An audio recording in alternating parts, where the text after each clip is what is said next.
ጤና ይስጥልኝ አድማጮቻችን፣ ተመልካቾቻችን እንደምን አላችሁ? እንደምን ሰነበታችሁ? ግርማ ካሳ ነኝ። ይህ ዋሜራ ነው።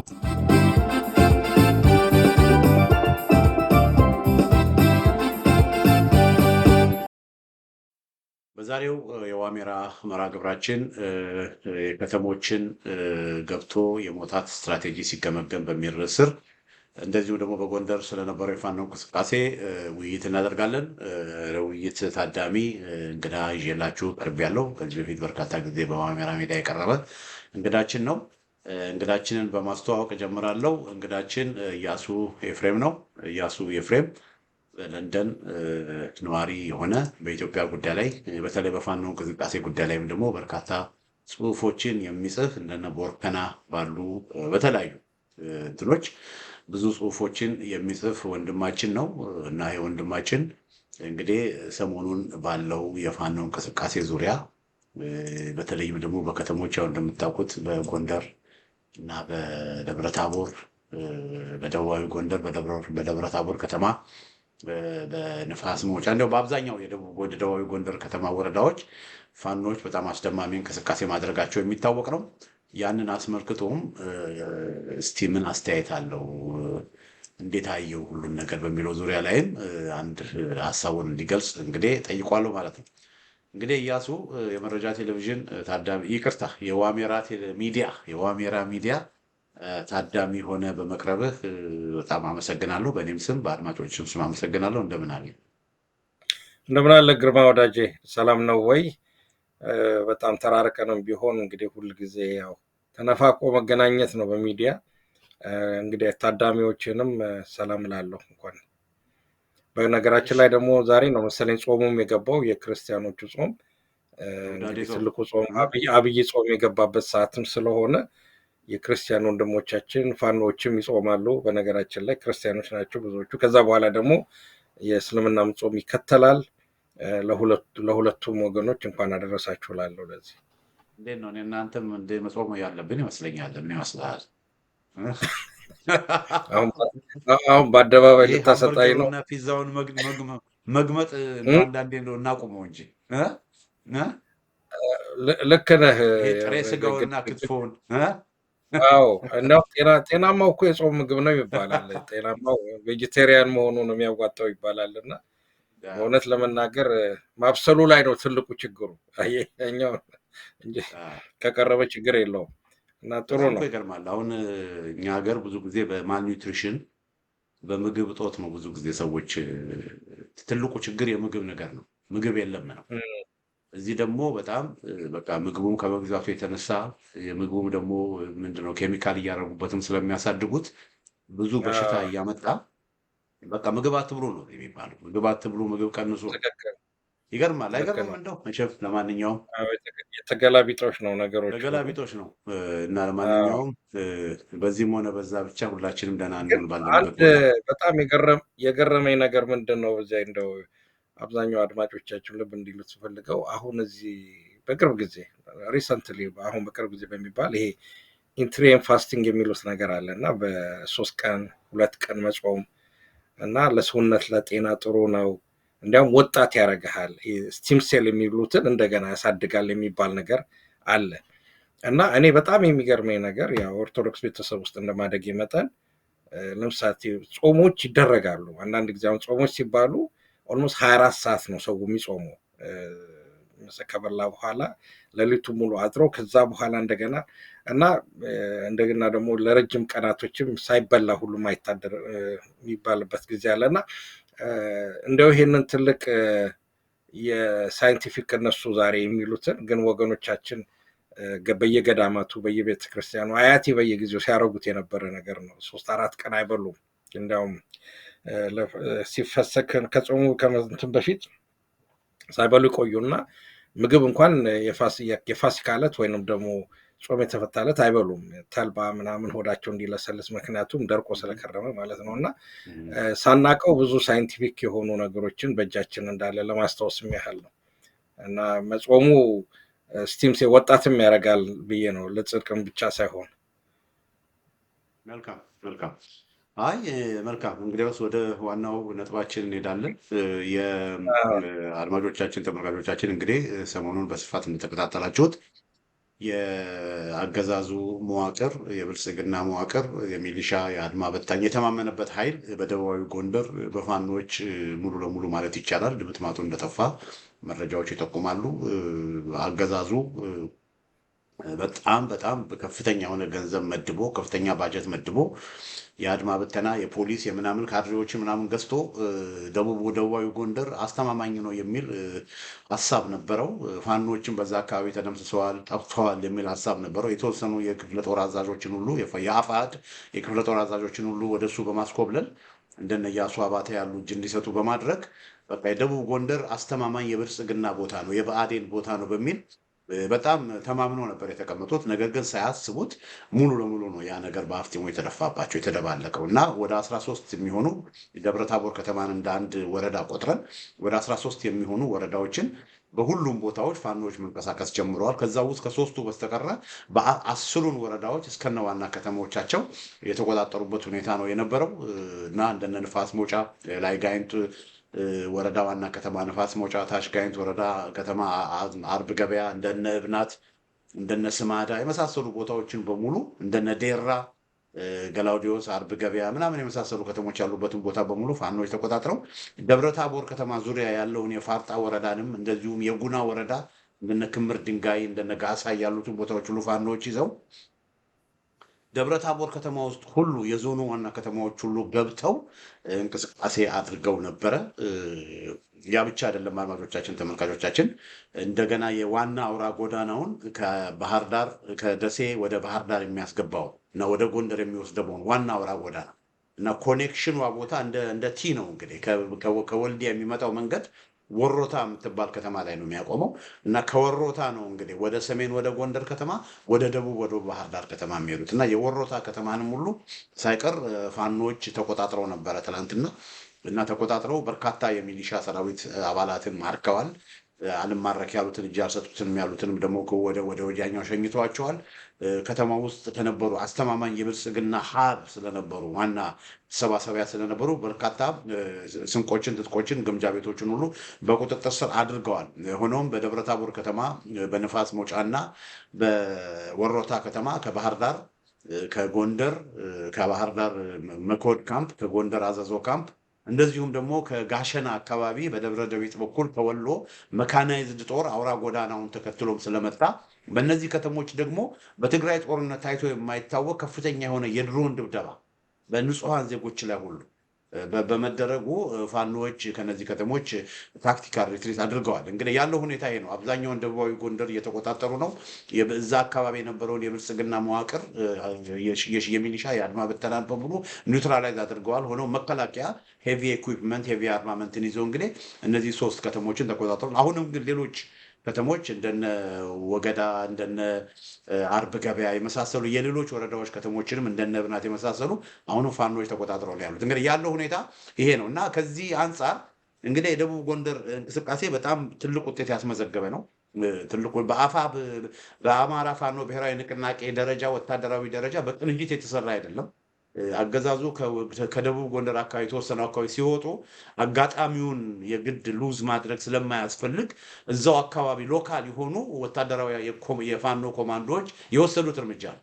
ለምን እንዲህ አይነት አጋጣሚ ከአንድ ቦታ ወደ አንድ ቦታ መከላከያ በሚወጣበት ጊዜ ክፍተት በሚፈጥርበት ጊዜ ያን አጋጣሚ መጠቀም ስለሚያስፈልግ በዚህ ምክንያት እንደ ጎንደር ጠቅላይ ግዛት እንደ ጎንደር ፋኖ ነው እርምጃዎችን የወሰዱት እንጂ ጎጃም ካሉ ወሎ ካሉ ሸዋ ካሉ ጋራ ወይም ደግሞ እንደ አፋብህን አቀናጅተውት አይደለም እና በዚህ ምክንያት ሎካል የሆነ ነው። ሆኖም ግን በጣም ትልቅ ውጤት ያስመዘገበ ነው። በብልጽግና አካባቢ ትልቅ ድንጋጤ ፈጥሯል። እንግዲህ ያለው በጎንደር ያለው ሁኔታ ይሄ ነው እና እስቲ እያሱ ከተሞች ገብቶ ስለመውጣት በስፋት ከማየታችን በፊት እስቲ በአጠቃላይ ጎንደር ስለነበረው ሁኔታ ጎንደር ስለሰማኸው ያው በተለያየ ሚዲያ ሰምተዋል። እስቲ በሱ ጉዳይ ላይ የምትለው ነገር ካለ ሀሳብን ስጠን። ጥሩ ነው ግርማ። ምንድን ነው መከላከያ ከጎንደር ከመውጣቱ በፊት በተለይ ከደቡብ ጎንደር ከመውጣቱ በፊት ከዚህ በፊት ጦርነት ከኤርትራ ጋር ያካሄዳሉ ወይ በዚህ በአሰብ ጉዳይ በተነሳ ወይ ደግሞ ከሌሎች ከቲፒኤልኤፍ ጋር ጦርነት ያካሄዳሉ ወይ በሚል ትንታኔ ብዙ ነገር የተባለ ነገር ነበር። ከዛ ውስጥም የተባለው ነገር ምንድን ነው በማናቸውም የጦርነት ሂደት ውስጥ ብዙ ጊዜ እንዳየነው በሁለት በሶስት ቦታዎች ላይ ግንባር መፍጠር አንደኛ ኃይልህን ያሳሰዋል፣ የጠላትህን ጉልበት ያበረተዋል እና እኔ ብዙ ጊዜ እንደ ምሳሌ የምሰጠው እና ሁሌም እስከዛሬ ድረስ የሚገርመኝ እና ድንገት ታሪካዊም መልስ ያላገኘውለት ለምሳሌ ሂትለር ካደረገው ጦርነት ውስጥ አንዱ ትልቁ ስህተት ተብሎ የሚጠራው በሁለት ግንባር ጦርነት መክፈቱ ነው። አንደኛው በምስራቅ ግንባር ወደ ሶቪየት ህብረት መሄዱ ወደ ስታሊን መሄዱ ነው። ሁለተኛው ደግሞ ያው ወደ እንግሊዝ ሀገር ደግሞ ለመገስገስ ያደረገው ጦርነት ነው እና ተስማምቶ እኮ ነበር ከስታሊን ጋር ተስማምቶ ጥሩ ገፍቶ ነበር። በኋላ ነው ተሳስቶ ወደዛ ሄደው። አዎ እና ለምን በጣም ይገርመኛል። ምክንያቱም ወደ ሞስኮ መሄድ ወደ በጣም ረጅም ርቀት ያለው መንገድ ነው እና ብዙ ችግሮች ነበሩ እና እስከ ዛሬ ድረስ ይገርመኛል እና አንዳንድ የታሪክ ሰዎች ስህተት ነው ብሎ ይጠሩና አብይ ድንገት ሌላ ጦርነት ግንባር ቢከፍት በዚህ በኩል በአንድ በኩል የኦሮሞ የታጣቂ ኃይሎች አሉ፣ የአማራ ፋኖ አለ፣ የትግራይ ታጣቂዎች አሉ። ስለዚህ አብይ ከጀርባው የመመታቱ እድል በጣም ሰፊ ነው የሚል ነው። እንግዲህ ይሄ ሚዛናዊ የሆነ ግምት ስትወስድ ነው እና በጎንደር ደቡብ ጎንደር ላይ ወታደሩን ነቅሎ ወጣ ወደ ሰሜን እያደረገ ነው ከሌሎችም አካባቢዎች። ምክንያቱም ወደ ሰሜን የሚደረገውን ጦርነት እንዲያውም አይደል ነው ሰምተው እንደሆነ የፓኪስታኑ አለ ኬት ወሬ እንደሚያገኝ አላቅም 48 ሰዓት ውስጥ ጦርነቱ ይጀመራል ነው ያለው። ኦልሞስት 24 ሰዓቱ እያለቀ ነው። እንግዲህ አንድ ቀን ነው የቀረችን ማለት ነው እና አብይ ጦርነት ወደዛ ይጀምራል የሚል ነገር ነው እና ስለዚህ አሳሳውና ወደዛ ጭራሽ ደብረታቦርን ደቡብ ጎንደር ለቆስ በሚወጣበት ሰዓት እንግዲህ የተባሉ ነገሮች አሉ። አንዳንድ ጊዜ ማጣራት ያስፈልጋል። ምክንያቱም የክልሉ የብልጽግና ካድሬ የምንለው እኛ ሆዳ ምናምን የምንጥላቸው ከሃዲ ብለን የምንጠራቸው ሰዎች የእነሱን ታማኝነት ጠንካራነት ለማሳየት እኛ በቂ ነን ይህንን አካባቢ ለመቆጣጠር ሰራዊት አለን፣ አድማ በታኙ ምንም አለን። ስለዚህ ቅድምም እንዳልከው አንዳንድ የፋኖ አባሎች ከአካባቢው ለቀው ሰጥተዋል። ስለዚህ ይህንን ነገር እኛ እንችለዋለን የሚልበት ሰዓት እንግዲህ የጦር አለቆቹ እንዴት እንደተስማሙ አላቅም። ሚራክል ነው መቼም ለእኔ የሆነብኝ ታምር ነው እና ጦራቸውን ለቆ በሚወጡበት ሰዓት በአካባቢው ያለው የፋኖ ታጣቂ ኃይል በቀላሉ ደረማምሶ በሚገርም ፍጥነት ደብረታቦርን እና ጋይንት ንፋስ መውጫን የመሳሰሉ ትላልቅ ከተሞች ያዘ። በተለይ ደብረታቦርን የሚያክል ትልቅ ቦታ መያዝ ቀላል ነገር አይደለም እና ስልህ ሁለት ነገር ማየት አለብን እዚህ ላይ። በአንድ በኩል መዋጋት የሚገባውን መከላከያ ተዋግቶ አይደለም የገባው እና ያው ኦልሞስት ከውስጥም ሰው ሊኖር ይችላል ከውስጥም ሊኖር ይችላል ብቻ ገብቶ ተቆጣጠረ እና እኔ የፈጠረብኝ ነገር የመጀመሪያ ነገር በህሊና የፈጠረብኝ ነገር ይሄ ነገር ወጥመድ ሊሆን ይችላል። አንዳንድ የማውቃቸው ወንድሞች ስለነበሩ ይሄ ነገር ወጥመድ ሊሆን ይችላል እና ፋኖቹ ቢጠነቀቁ እንዲያውም እንድታስጠነቀቁ መልእክት ላኩ ነው ያልኩት። ምክንያቱም ወጥመድ ሊሆን ይችላል የሚል ቅድም እንዳልኩ የሚታመን አይደለም።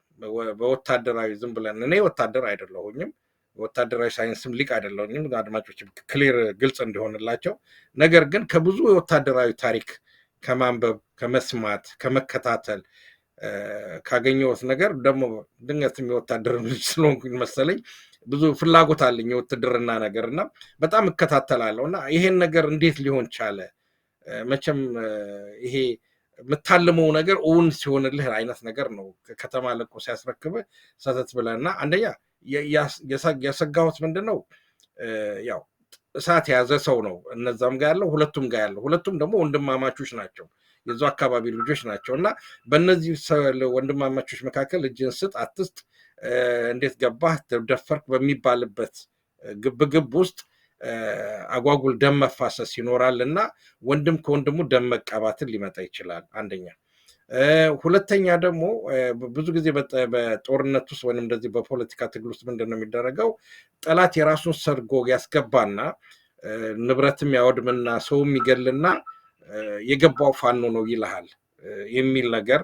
ስለዚህ ህዝብን ከህዝብ ማጣላት እና ወጥመድ ውስጥ ደግሞ የማስገባት እነሱ ደግሞ ከገቡ በኋላ እንዲያውም አንድ ሚዲያ ላይ የሰጠሁት አናሎጂ ምንድነው በልጅነት እርግብ አጥምጠህ ታውቃለህ? እንዴት ነው ወፍና እርግብ እነ ድንቢጥን አድምጠህ ታውቃለህ?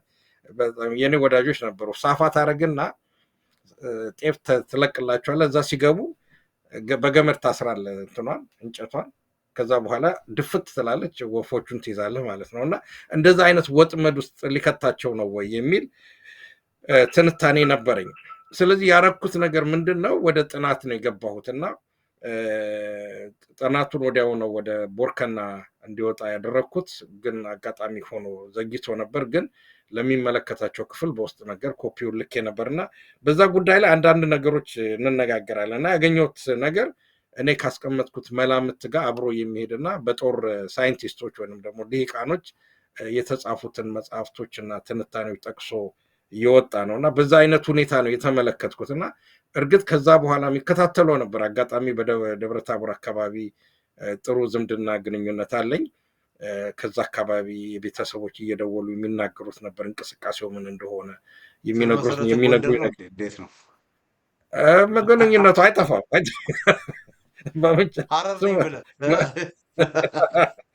አዳፕትም አድርጉኝ ብዬ እና ይነግሩኝ ነበረ እና በየዕለቱ ይመጣ ነበር። ምስሎችም የቴሌፎን ቅጂዎችም ይመጡ ነበር እና የተፈጠረው ነገር አንዳንድ የሚያሳዝን ክስተቶች ተፈጥረዋል። እና አሁን እነዚህ የሚያሳዝን ክስተቶች የተባሉት ነገር እንዴት እንደሆነ በትክክል እንግዲህ የሚጣራ ጉዳይ ነው። ገሌ ነው ገሌ እዚህ ጋር አደረገ የሚባል ነገር የለም። እና አገዛዙም በተከታታይ የድሮን ጥቃቶች እንዳደረገ ነው። እንግዲህ ከፋኖችም ደግሞ ያው ታርጌት የሚደረጉ ማለት ህጋዊ የሆኑ በወታደራዊ እንትን ውስጥ ህጋዊ በትግል ውስጥ ህጋዊ ታርጌት የምታደርጋቸው ነገሮች አሉ። ለምሳሌ እስር ቤት ያሉትን ወንድሞችን የታሰሩትን ማስፈታት ግዴታ ነው። እስር ቤት ያለውንም በኃይልም ይሁን በምንም ሰብረ ማስመለጥ ተገቢ ነው። ይሄ ጀግና ስራ ነው። ፖሊስ ጣቢያ የመሳሰሉት የጸጥታ የስለላ መዋቅር ቢሮዎች ራሱ የዚህ የብልጽግና የመዋቅር ቢሮዎች በሙሉ በዛ ውስጥ የሚታቀፉ ነው። ግን እግረ መንገዱን የሰማው እሱም መጣራት ያለበት ነው። አንዳንድ ለህዝብ ግልጋሎት ሊሰጡ የሚችሉ ተቋማትም አብረው የወደሙበት ሁኔታ አለ። ያንን ማን ያውድመው እንዴት ደግሞ የምናውቀው ነገር የለም እና በዛ ላይ አስተያየት መስጠት አልችልም። ግን በጦርነቱ ሊያጋጥም የሚችል ከጠላትም በሌላም ደግሞ በስህተትም ሊፈጠር የሚችል ነው እና ይሄ ያልኩት አንደኛው ደግሞ የሰጠሁት ሀሳብ ምንድን ነው? ይሄ የፓወር ቫኪዩም የሚሉት አለ በእንግሊዝኛ፣ ወይንም ደግሞ የስልጣን ባለስልጣን ኃላፊነት ያለው ኃይል በማይኖርበት ሰዓት ግርግር ለሌባ ያመቻል የሚባል ነገር አለ እና በመካከሉ አድፍጦ የጠበቀ በባህሪው ብልሹ የሆነው ግለሰብ አንዳንድ ተንኮሎችንም ሊፈጽም ይችላል እና ይሄ እነዚህን ሁሉ ማየት ነበረብን የሚል ነገር ነበር እና ከዛ አንጻር ነበር የተገመገምኩት። በእርግጥ ብዙም ጽሁፉ ራሱ በቦርከና ላይ ሳይወጣ ነው ወንድሞቻችን እንደገና ጥለው የወጡት ከተማውን። ያለው ሁኔታ ይሄንን ይመስላል እና ወደ ጥናቱ እየሄድን መነጋገር እንችላለን። ለምንድን ነው ይሄ ነገር ከተሞችን መያዙ ቀደም ማለት ኤርሊ ስቴጅ ወይንም ደግሞ በፍጥነት መያዙ ጥቅም ያለው ወይንስ ጉዳት አለው ከሚል ከወታደራዊ ሰዎች ጥንተና አንጻር ማየት እንችላለን። ፕላስ መንግስትስ ያደረገው ነገር ተንኮል ነው ለወጥመድ ነው ያደረገው ወይንስ በእርግጥ እነዚህ ሚሊሻዎች ያድኑልኛል ብሎ ነው የሚለውን ነገር ሁሉ ማየት አለብን። ለወደፊቱ ትምህርት ይሆናል ብዬ ነው የምገምተው። አይ መልካም። አይ ቲንክ ይሄ ወጥመድ ምናምን ላልከው እኔ ባለኝ መረጃ የብልጽግና አገዛዝ ምክንያቱም በማናውቀው ምክንያት ደቡብ ጎንደር ስማዳ አካባቢ በታች ጋይንት ካላከ ከተወሰኑ አካባቢዎች ነው ለቆ የወጣው እና ያ በሚሆንበት ጊዜ ነው እዛ አካባቢ ፋኖች ገብተው የነዛን ወረዳዎች ሲቆጣጠሩ ሚሊሻዎችን አድማ ብታዮችን ኦቨራን አድርገው ያን ቦታ ሲቆጣጠሩ ያ ምንድነው ዶሚኖ ኢፌክት ነው የሚባለው። ያ ከፍተኛ የሆነ ድንጋጤ በሌሎች ወረዳዎች ሁሉ ፈጠረ። ሌሎች ወረዳዎች ያሉ ሁሉ ሚሊሻዎች እጅ መስጠት ጀመሩ። ኮምፕሊትሊ ኮላፕስ ነው ያደረገ። ልክ ለምን እንትኑ ስር ስላልሰደደ ማለት ነው። እና አሁን ያ ከሆነ በኋላ በቀላሉም ደብረታቦር መግባት የተቻለበት ምክንያት ሌሎች አካባቢዎች የነበረው ስትራክቸር በሙሉ በቃ ስማዳና ታች ጋይንት የነበረውን ድል ሁኔታ በሚሰማበት ጊዜ በቃ መከላከያም ትቶናል፣ ፋኖችን አንችላቸውም በሚል ሁሉም አስቀድሞ እጅ ሰጠ። ኮምፕሊት ነገሩ ኮላፕስ አደረገባቸው፣ ከቁጥጥር ውጭ ሆነባቸው እና ያ በመሆኑ በብልጽግና ውስጥ ከፍተኛ የሆነ ድንጋጤና ከፍተኛ የሆነ እርስ በርስ ወደ መካሰስ ነው የመጡት እና እርስ በርስ ወደ መካሰስ ነው የመጡት እና ደብረታቦር ከተማንም ደግሞ ፋኖች ሲገቡ አንተ እንዳልከው ነው። እዛ በሚንቀሳቀሱበት ጊዜ በመሀል ከተማ ሁሉ በሚንቀሳቀሱበት ጊዜ ምንድን ነው የብልጽግና መንግስት ያደረገው? ፋኖች ደብረታቦርን ከያዙ በጣም ችግር ነው። ለምን? ደብረታቦር ማለት ደቡብ ጎንደር ማለት ምዕራብ አማራን ከምስራቅ አማራ የሚያገናኝ ነው። በጣም ቁልፍ ኤክስትሪምሊ ስትራቴጂክ ቦታ ነው እና እዚህ ቦታ ወሮታንም እንደዚሁ ፋኖች ከያዙ ባህር ዳርን ከጎንደር የሚያገናኝ ነው። ስለዚህ ይህንን ቦታ መልቀቅ የለብንም በሚል በጣም ማክሲመም የሆነ ካውንተር አታክ ነው ያደረጉት። በደብረታቦር በ24 ሰዓት ውስጥ ብቻ 16 የድሮን ጥቃቶችን የተፈጸሙት። ኢማጂን በየትም ቦታ ተደርጎ የማያውቅ ያኔ በ3 ወር ከህወሓት ጦርነት ጊዜ ሁሉ እነ መቀሌ እና አክሱም እና አዲግራት ላይ ይሄ አልተደረገም። ለመጀመሪያ ጊዜ በአንድ ከተማ ውስጥ በ24 ሰዓት ጊዜ ውስጥ ሲቪሊያን ባሉበት የውጊያ ቀጠና ደብረታቦር ሲቪሊያን ባሉበት 16 የድሮን ጥቃቶችን መፈጸም በጣም በጣም ሪሊ የጦር ወንጀል ነው እየተፈጸመ የነበረው። በወሮታም ደግሞ አነስ ያለች ከተማ ናት፣ እርግጥ ደረቅ ወገደብ ናት። በወሮታም እንደዚሁ ከፍተኛ የድሮን ጥቃት ፈጽመዋል እና የድሮን ጥቃት ማክሲመም በሆነ መንገድ አገዛዙ በእነዚህ ቦታዎች ተጠቅሞ ያሳየበት ሁኔታ ነው ያለው። ግን ያ ምን ያህል ያለውን ሁኔታ ቀየረው? ያን ያህልም ያለውን ሁኔታ አልቀየረም። መካናይዝ ጦር ገብቶ ወሮታ፣ ነፋስ መውጫን እና ደብረታቦርን ለጊዜው መከላከያ በታንክና በዙ 23 ተከቦ ቢቆጣጠረው ኦቨርኦል በደቡባዊ ጎንደር ያለውን ወታደራዊ ባላንስ እና ዳይናሚዝም አልቀየረውም እና ቤዚክሊ ፐርማነንት ወይ የአገዛዙ የተማመነበት ኃይል ኮምፕሊትሊ ኮላፕስ ስላደረገ እኔ ኦሊኖል በጣም ጥሩ ውጤት ነው የተመዘገበው ብዬ ነው የማምነው። ያለውም ሁኔታ ነው። ሆኖም ግን አንተ እንዳልከው ደብረታቦር ከተማን ፋኖች ገብተው ያው አገዛዙ ምን ሊያደርግ እንደሚችል ይታወቃል። ተመልሰው ደግሞ ወጡ። ሌሎች ከተሞች ከዚህ በፊትም እንደምታውቀው 2 ጊዜ ጎንደር ከተማ ገብተዋል። 2 ጊዜ ጎንደር ከተማ ገብተው ወጥተዋል። 2-3 ጊዜ ላሊበላ ከተማ ገብተው ወጥተዋል። 1 ጊዜ ባህር ዳር ከተማ ገብተው ወጥተዋል። ብዙ ጊዜ በተለይ ደግሞ እነዚህ ወደ ታች ያሉ ከተሞችን ደግሞ የወረዳ ከተሞችን ካየ ደግሞ እነ ደንበጫ፣ ቢቸና ምናምን ብዙ ጊዜ ይገባሉ። በተለይ አሁን ደንበጫ የምትባል ከተማ እኔ ወደ 5 ጊዜ ዜና ሰርቼበታለሁ፣ ፋኖዎች ነፃ አውጡት የሚል እና ይሄ ነገር ገብቶ የመውጣት ፖለቲካ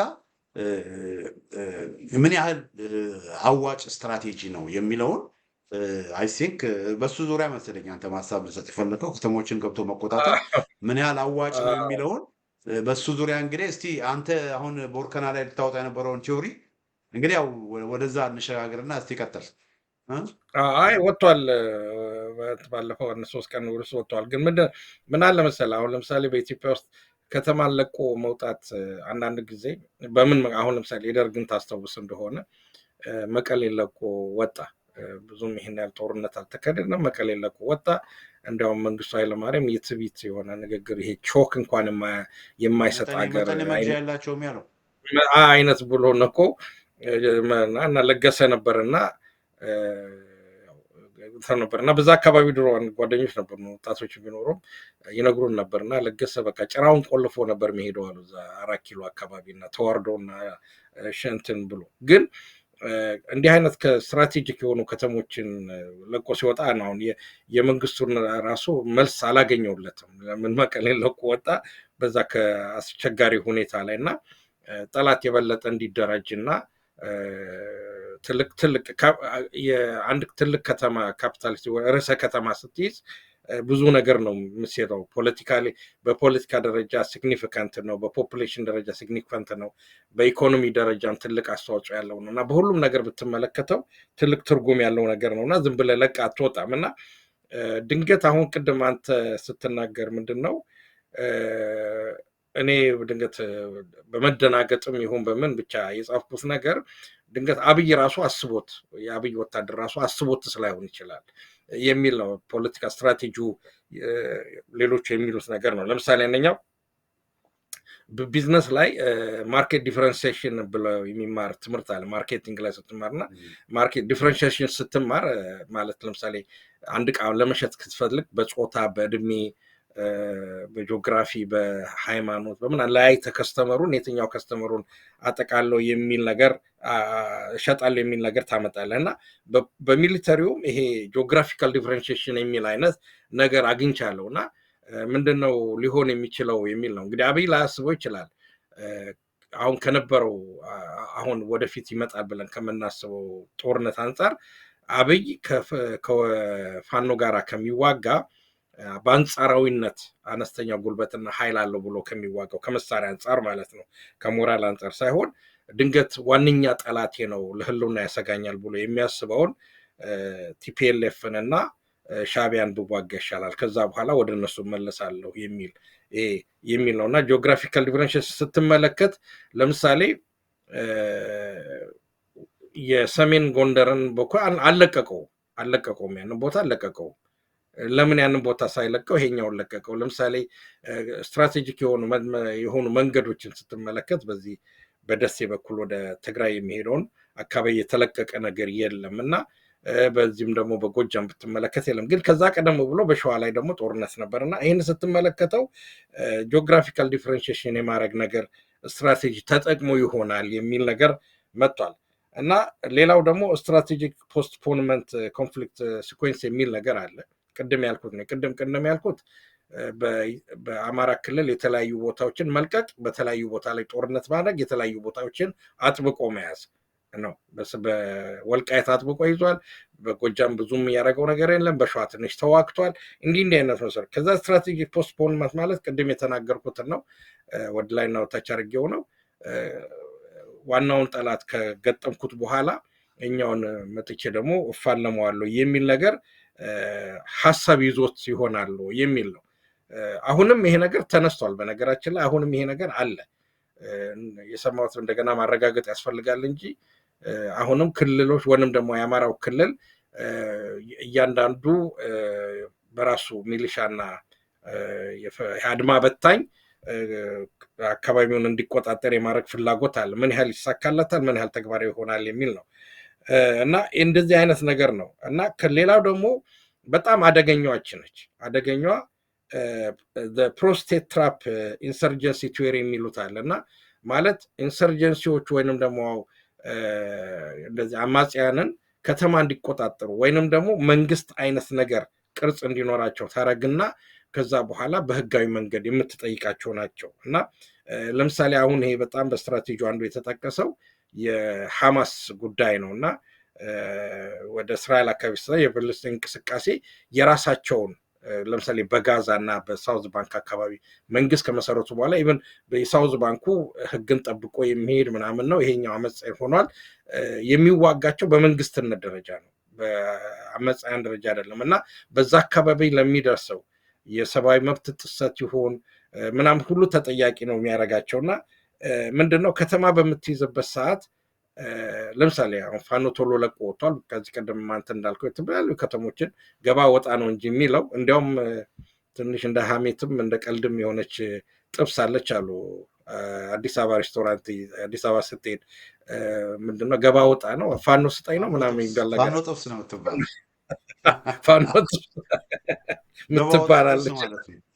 ገባ ወጣ አይነት ጥብስ ትባላለች እና ነው ለረጅም ጊዜ አሁን ጥያቄው ምንድነው ለረጅም ጊዜ ስትይዘው ያንን አካባቢ ለምሳሌ ደብረታቦርን እንደ ምሳሌ እንውሰድና ከወራቶች በላይ የምትይዝ ከሆነ ለአካባቢው ህዝብ የሚያስፈልጉትን ግልጋሎት መስጠት አለብህ። ልጆች ትምህርት ቤት መሄድ አለባቸው፣ እናቶች መታከም አለባቸው፣ ደሞዝ መከፈል አለበት፣ ቤተሰቡ ከውጭ ሀገር ጋር መገናኘት አለበት፣ ትራንስፖርት መቀጠል አለበት እና የመንግስትን ኃላፊነት ይዘህ ትቀመጣለህ ማለት ነው። ግን በአንጻሩ ደግሞ መንግስት ምን ያደርግሃል ማለት ነው። ለምሳሌ በትግራይ እንዳየነው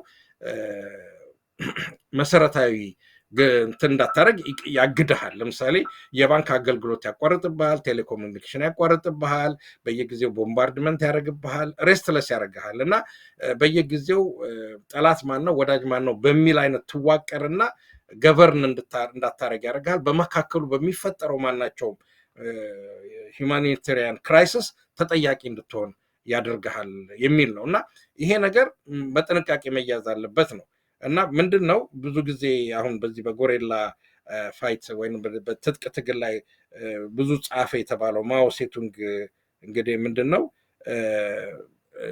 ፋኖ መሆን ያለበት ከባህሩ መውጣት የለበትም ይላል። ባህሩ ህዝቡ ነው እና አብዛኛው ገጠር ነው።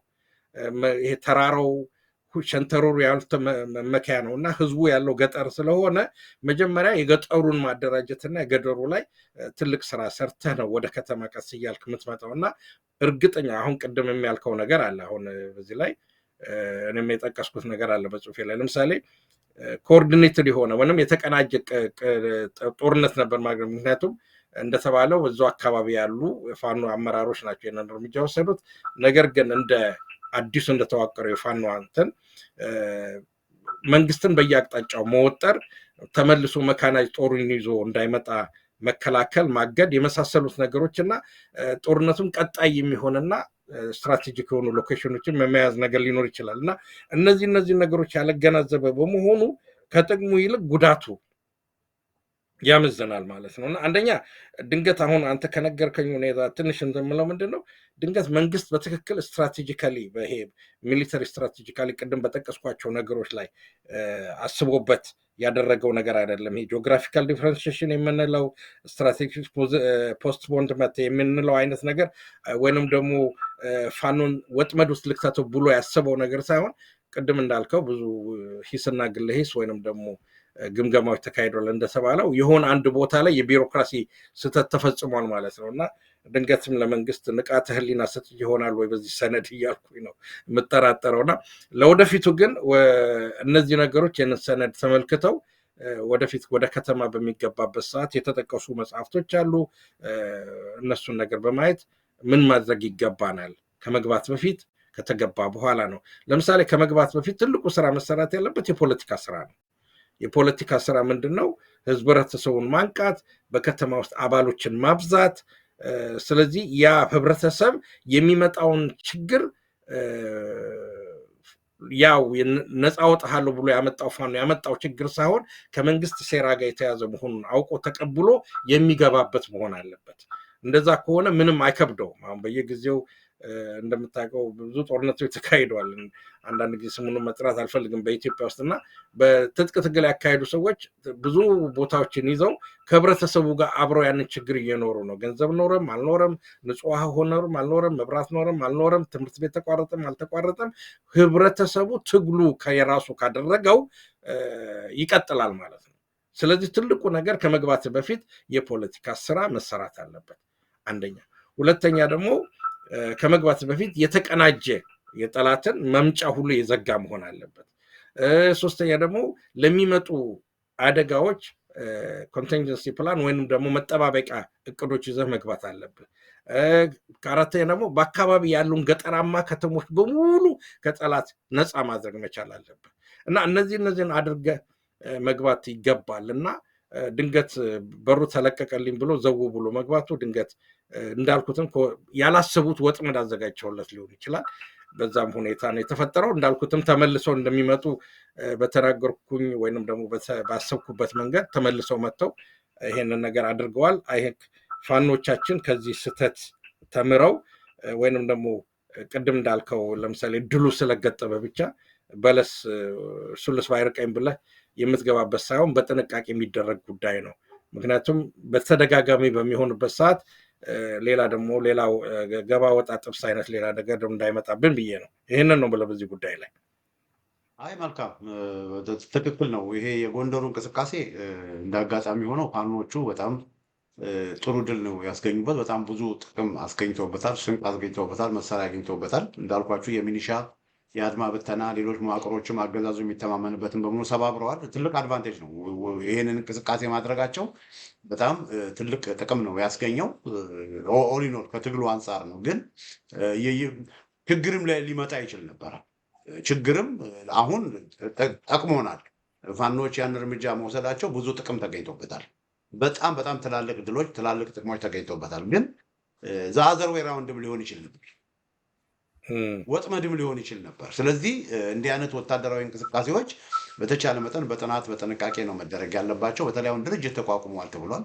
ድርጅት ተቋቁሟል እንደመባሉ በድርጅት ደረጃ ተጠንቶ ሁሉንም ጠቅላይ ግዛቶች ባካተተ መልኩ አንዱ እርምጃ ሲወስድ ሌላውም በጣም የሚገርምህ አሁን ከ4 ወር በፊት በወልዲያ የአማራ ፋኖ ብሔራዊ ኃይል ይባል የነበረው የሚኒሊክ ዕዝ ብዙ ቦታዎች በወሎ ሲንቀሳቀሱ ሌሎች ጠቅላይ ግዛቶች ጸጥ ነበር ያሉት።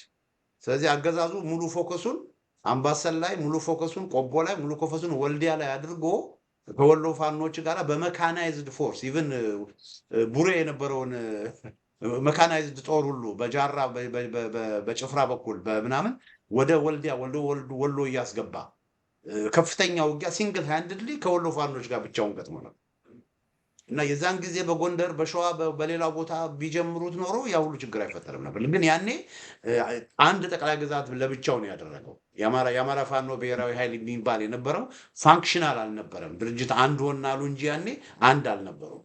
አሁንም የአማራ ፋኖ ብሔራዊ ንቅናቄ ከተቋቋመ በኋላ ያለፈው ሳምንት የሸዋ ፋኖች በጣም ግዙፍ ከሆነ የአየር ወለድ ያገዛዙ ጦር ጋራ ሲተናነቁ ነበር። በነገራችን ላይ አሁንም ትንቅንቁ እንደቀጠለ ነው እና በዚህ ጊዜ ብዙም ድጋፍ ከሌላው አካባቢ አላገኙ። ጎንደር ደግሞ እንደዚህ ተመሳሳይ ነገር በሚያደርግበት ጊዜ ባይገርም ከወለጋ ተነስተው አገዛዙ ከወለጋ ጦር አምጥቶ በቡሬ አድርጎ በፍኖተ ሰላም አድርጎ ወደ ጎንደር ልኳል። እዛ ግን በጎጃም ውስጥ ግን የቴዎድሮስ ዕዝ የጎጃም ፋኖች አሉ እዛ የሚንቀሳቀሱ። ለምንድን ነው ዝም ያሉት የሚለው መጠየቅ ያለበት ጥያቄ ነው። እንደገና ነፋስ መውጫ ደግሞ እንደገና ከጋሸና ተነስተው ከጋሸና ያለው ካምፕ ተነስተው ከጋሸና ፍላቂት ደብረ ደቢጥ ብለው ጨጨሆ ገብተው ጎንደር ገብተው ነፋስ መውጫ ገብተዋል። መከላከያ ያሳምነው ዕዝ ፋኖች እዛ አካባቢ ምንድን ነው የሚያደርጉ? ለምን ያ ያልሆነበት ምክንያት ለምንድን ነው? ይሄ የጎንደር እንቅስቃሴ ሲደረግ እያሱ እነ ዝናቡ ጎጃም መንገድ ለመዝጋት ሰራዊት ከአንድ ቦታ ወደ አንድ ቦታ እንዲያንቀሳቀሱ ማወቅ አለባቸው። ሰራዊት ዝም ብላ አታንቀሳቅስም። በቅንጅት ቢሆን አስቀድሞ ከ2 ቀን ከ3 ቀን ከ4 ቀን በፊት ለምሳሌ ቢያውቁ ሰራዊት ከአንድ ቦታ ወደ አንድ ቦታ ያንቀሳቅሳሉ። ይሄ የኮምፒውተር ጌም አይደለ እንዴ? ስለዚህ ሳይፈልጉ ቀርተው ሳይሆን የቴዎድሮስ ዕዝ ፋኖች መንገድ መዝጋት፣ የሚኒሊክ ዕዝ ፋኖች ወሎ መንገድ መዝጋት ሳይፈልጉ ቀርተው ሳይሆን ፈልገውም ያንን ነገር እናደርግ ቢሉ በአንድ ቀን በ2 ቀን ያን ማድረግ አይችሉም። ሰራዊት ማሰማራት ዲስፓች ማድረግ አለባቸው። ፕላኒንግ ማድረግ አለባቸው እና በዚህ ምክንያት የተቀናጀ ነገር እንዳልከው መኖር አለበት እና እኔም ባለኝ መረጃ ያንን ያደርጋሉ። ያንን ለማድረግ እንዳሰቡ ነው መረጃዎች የሚጠቁሙኝ። ሌላው ደግሞ ከተማው ውስጥ ገብተው ከተማውን መጠበቅ እስካልቻሉ ድረስ በከተማ ውስጥ ከገቡ በኋላ እንደገና ደግሞ አገዛዙ ተመልሶ ሲገባ ብዙ ወጣቶችን ነው የሚረሽን እና ህዝቡን ለችግርና ለመከራ ነው የሚዳርጉ። ስለዚህ የከተማውን ሰው መተው ነው ያለባቸው እና ፋኖ በከተሞች በገባ ቁጥር ከወጡ በኋላ እነሱን ምግብ ያበላ እነሱን አንድ ነገር ያደረገ በሙሉ በበቀል ሌሉ አገዛዙ ሲመጣ ይሄ ጨካኝ አረመኔ መንግስት ነው እና እንደዚህ ያለ ነገር ስለሚያደርግ በተቻለ መጠን ጥንቃቄ ያስፈልጋል እንዳልከው። ያንንም አይ ቲንክ ፋኖችን ያደርጋሉ ብዬ አስባለሁ። ይህንን የሚገነዘቡ ሚሊተሪ ሳይንስ ብቃት ያላቸው ስትራቴጂስቶች ፋኖ ውስጥ ጀነራሎች፣ ኮሎኔሎች አሉ ብዬ አምናለሁ። ይህንን ሁሉ ይገመግሙታል ብዬ አስባለሁ። ግን ኦሊኖል በጣም ጥሩ ምክረ ሀሳብ ነው። ይህን ፕሮግራም እንግዲህ የምታዳምጡ የፋኖ አመራሮችም ካላችሁ የፋኖ ወገኖችም ካላችሁ እንግዲህ እኛ ያው የተሰማንን ምክረ ሀሳብ ነው ያቀረብነው እና የሚጠቅማችሁን ይዛችሁ የማይጠቅማችሁንም ደግሞ መተው ትችላላችሁ። የእኛ ስራ ሀሳብ ማቅረብ ነው እና በዛ መልኩ ልክ ነው። በጣም ሀሳብ ማቅረብ ነው። በዛ መልኩ ይህንን ነው የምለው። እንግዲህ ሰዓታችን ሄዷል። እስቲ እያሱ ጠቅለል አድርገህ አሁን ልትናገር ያልከኝንም ጨምረህ እንደገና ፋይናል ሜሴጅህን አቅርብልኝ።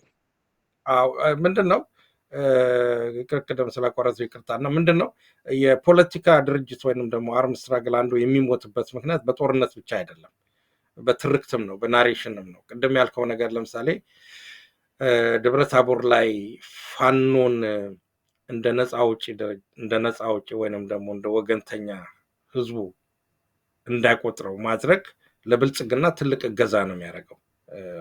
ሊፈጠር የሚችለው ነገር እንደዛ ነው የተፈጠረው። ምን የሰማሁትም በአንዳንድ በኩል እሱ ነው።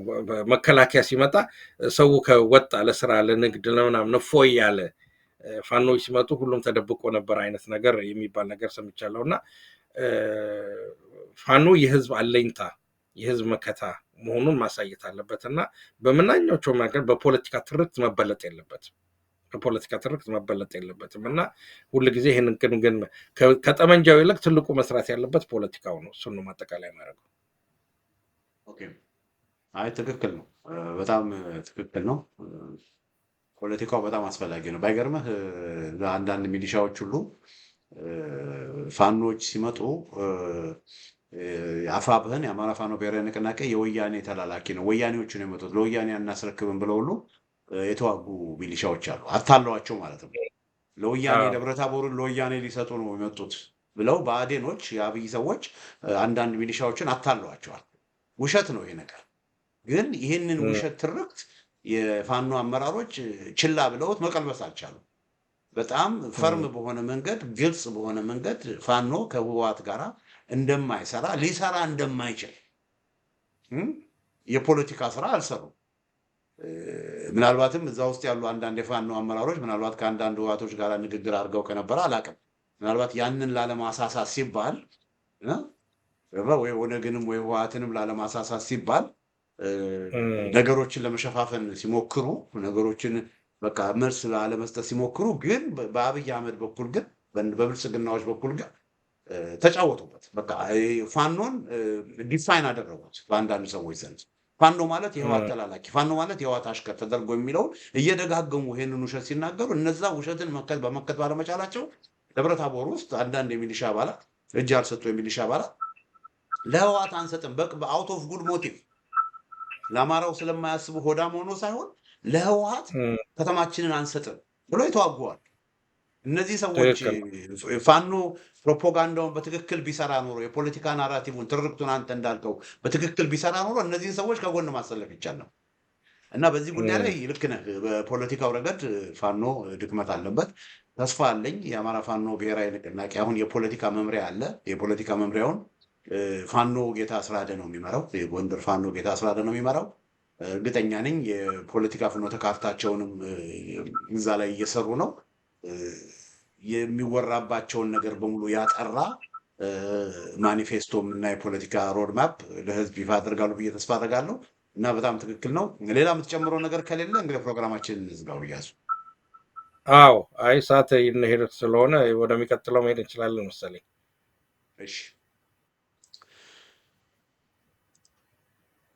እሺ እንግዲህ አድማጮቻችን፣ ተመልካቾቻችን ከተሞች ገብቶ የመውጣት ስትራቴጂ ሲገመገም በጎንደር የነበረው የፋኖ እንቅስቃሴ በተመለከተ ያዘጋጀነው ዝግጅቴን ይመስላል። ኢያሱ ኤፍሬም የመረጃ ቴሌቪዥን እንግዳ ሆነህ እንደ ወትሮ የመረጃ ቴሌቪዥን እንግዳ ሆነ ስለቀረብክ በጣም እናመሰግናለን። እግዚአብሔር ይስጥልን። አመሰግናለሁ። እሺ አድማጮቻችን፣ እንግዲህ በሚቀጥለው ፕሮግራም እስክንገናኝ ደህና ሁኑ እያልኩኝ ይሰናበታለሁ። ጤና ይስጥልኝ።